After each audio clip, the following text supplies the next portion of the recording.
চা খেতে যদি চায়ের এরকম শব্দ না হয় তা চা খাওয়াই বৃথা। পাম্পটিতে কত কিছু পাওয়া যায় রে ভাই, পাম্প দিলে পাম্প দিয়ে ফুটে ফুটে ওঠে পরিষ্কার ভাবি গামলা। এত সুন্দর ওয়েদার আজকে মাশাআল্লাহ সুবহানাল্লাহ, মানে বাতাসে বাতাসময়, আর সাথে তো এরকম লবণীয় পেঁয়াজ হইলে মানে জমে একদম ক্ষীর। এটা আমি সবাই মিলে আড্ডা দিচ্ছি। ওই ভালো বলবে না, তার কারণ আমি ভালো বলবো না। আমি এমনি কালার সুন্দর, সবই সুন্দর, কারণ আমি ডিপ কালার বলেন। এরকম ওয়েদারে কার কার কেমন খেতে ভালো লাগে এগুলান অবশ্যই জানাবেন সবাই। মানে পেঁয়াজু খাওয়ার পরে চায়ের নেশা উঠে গেছে, চায়ের নেশা উঠে যায়। এই যে তাৎক্ষণিক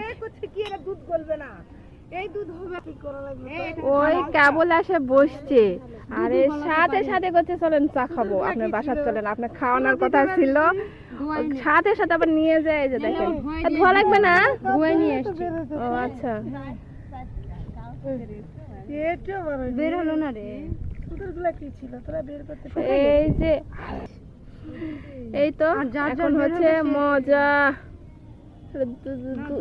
দুধ চাকো চা খাই না ভাই, চা খাওয়া হয়ে যাচ্ছে কিন্তু আমি একদম ঠান্ডা করবো, আমি শরবত করে খাবো।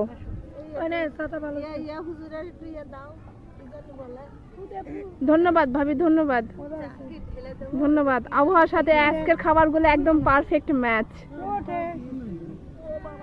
এদিকে হচ্ছে আমরা সব পার্টি করবো এখন, চা পার্টি। একটু বেশি আমার জন্য এক্সট্রা করে নিয়ে আসতেন চিনি। শোনো, আমরা যখন ঠান্ডা হোক তারপরে খাবো, তখন আমরা রিহার্সাল শেষ করে সবাই চা খেতে যেতাম। সবাই তখন আমরা কি করতাম জানো? আহা সেই স্বাদ। চা খেতে যদি চায়ের এরকম শব্দ না হয় তা চা খাওয়াই বৃথা। সবাই মিলে যখন করি কেমন হয়, করেন সেই সাংঘাতিক। Cheers cheers.